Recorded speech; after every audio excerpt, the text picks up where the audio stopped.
দিনাজপুরে তাপমাত্রা নামতে শুরু করেছে, বইছে শীতের হিমেল হাওয়া। এ নিয়ে আরো জানাতে যুক্ত হচ্ছেন সহকর্মী হারুনুর রশিদ।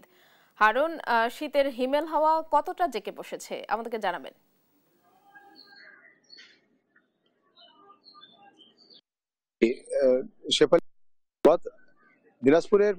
দিনাজপুর অঞ্চলে সাধারণত বছরের শুরুতেই শীতের তীব্রতা বৃদ্ধি পেয়ে থাকে, তো আজকে তার বিপরীত ঘটেনি। আজকে এই মুহূর্তে তাপমাত্রা চলছে 15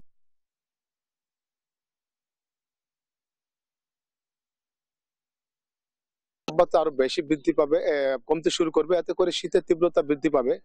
তো এখন এই মুহূর্তে দিনাজপুর অঞ্চলে মানুষ কিন্তু যারা শীতের যে কাপড়, যে ধরনের পোশাকগুলো ছিল সেটা কিন্তু এখন পড়তে শুরু করেছে, এবং শীতের যে অনুভব সেটা কিন্তু এখন মোটামুটি ভাবে একটু পড়তে অনুভব শুরু হয়ে গেছে, এবং অনুভব কিন্তু করছে মানুষ। তো আমরা একটু একটু কথা বলবো। আমাদের এখানে আছেন যে যারা মর্নিং ওয়াক করছেন এখানকে এই মুহূর্তে এই জায়গায়। তা আমরা আসলে বলবো যে আসলে কি ধরনের শীত এখানে দিনাজপুর অঞ্চলে পড়ছে, একটু আমাদের বলবেন। ধন্যবাদ। আসলে শীত প্রতি বছরে এইভাবে আসে, এইভাবে যায়। তো এবার আমরা যেটা বার্তা পেয়েছি যে শীতের তীব্রতা এই বছর বৃদ্ধি পাবে। তো সেই জায়গা থেকে আমরা উত্তরের মানুষ, বিশেষ করে পঞ্চগড়, ঠাকুরগাঁও, দিনাজপুর সহ যে কয়েকটি জেলা আমরা উত্তরে আছি, সেই জেলাতে শীতটা আগে নেমে আসে। আমরা হিমালয় পাদদেশের কাছাকাছি থাকি। তো আমরা আশা করব যে শীতে যে মানুষগুলো, বিশেষ করে খেটে খাওয়া মানুষগুলো যারা এখানে আপনার কষ্টে থাকে, শীতের কাপড়ের অভাবে খুব কষ্ট হয়, তাদের বিভিন্ন মানে অসুস্থতায় পড়ে যায় শীত নিবারণ না করতে পেরে। সেই কারণে সরকার কিছু বরাদ্দ দেয় গরম কাপড়ে, সেটা সীমিত। এইটাকে বৃদ্ধি করে আমরা বলতে চাই, বা আমি বলতে চাই যে এটাকে বৃদ্ধি করে এবং ব্যাপকভাবে এই শীত বস্ত্রটাকে শুরুতেই দেওয়ার উদ্যোগ গ্রহণ করা সরকারের পক্ষ থেকে, সেটাই আমাদের চাওয়া এবং পাওয়া। এই আমরা এটাই আশা করি যে এইভাবে শীতের মানুষকে শীত থেকে অন্ততপক্ষে নিরাপদ অনেকটা রাখা ব্যবস্থা করা হবে, সেটা আমরা কামনা করছি। ধন্যবাদ। আসলে উনি জানাতে চেয়েছেন যে আসলে শীতকে কেন্দ্র করে যে ধরনের মানুষ যে সমস্যাগুলো পড়ে, খেটে খাওয়া মানুষ, দিন মজুর শ্রমিকরা যারা আছে, তারা কিন্তু আসলে শীতজনিত যে পোশাক কাপড় এইগুলোর উপরে একটা শীত যখন বেশি পরিমাণে হয়, তখন কিন্তু এটাকে কেন্দ্র করে একটা মানুষের দুর্ভোগ তৈরি হয়।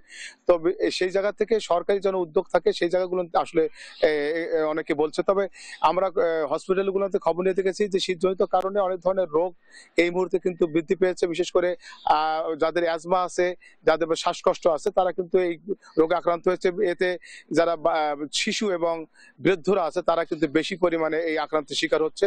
এছাড়াও আবহাওয়া অধিদপ্তর থেকে বলা হচ্ছে যে শীতের এবারকার তীব্রতা অত্যন্ত বেশি হবে, এরকম কিন্তু আমাদেরকে জানিয়েছে। এদিকে বাজারগুলোতে কিন্তু শীতের যে পোশাক, বিশেষ করে শীতের নিম্ন আয়ের মানুষের জন্য যে খোলা বাজারে যে শীতের পোশাক বিক্রি হয়, সেইটার কিন্তু এই মুহূর্তে ব্যাপক পরিমাণে বিক্রি শুরু হয়েছে। তো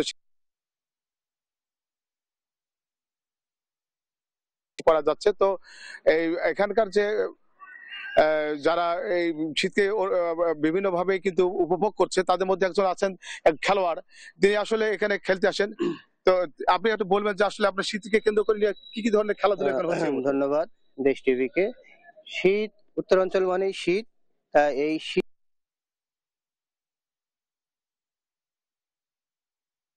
আমরা বুঝতে পারতেছি। আমি নিজেও ঠান্ডা জনিত কারণে সমস্যায় ভুগতেছি। তারপরেও শরীরকে ভালো রাখতে প্রতিদিন আমরা মাঠে আসি। সে মাঠে আসে দেখতেছি কুয়াশায় একদম মনে করেন ভিজা বৃষ্টির মতো। তারপরেও আমরা আসতেছি। আর উত্তরাঞ্চলের যে শীত, আমি মনে করব, আমি একজন মানবিক কাজের সাথে জড়িত, আমি সাধারণ সম্পাদক। সেই জায়গাটা থেকে আমি সরকারের প্রতি আকুল আবেদন করব, শীতের যে আপনাদের পরিস্থিতিটা এবার যেন উত্তরাঞ্চলে একটু বেশি করা হয়, কারণ এই অঞ্চলের মানুষ শীতে সবসময় জর্জরিত। ধন্যবাদ। সকলের একই কথা, আসলে শীতজনিত কারণে যে মানুষের খেটে খাওয়া আছে, তাদের জন্য সহায়তা সবাই এগিয়ে আসে, সেই জায়গাটা কিন্তু সকলেই বলছে। তো এই ছিল দিনাজপুর থেকে শীতের বিষয়ে বিস্তারিত।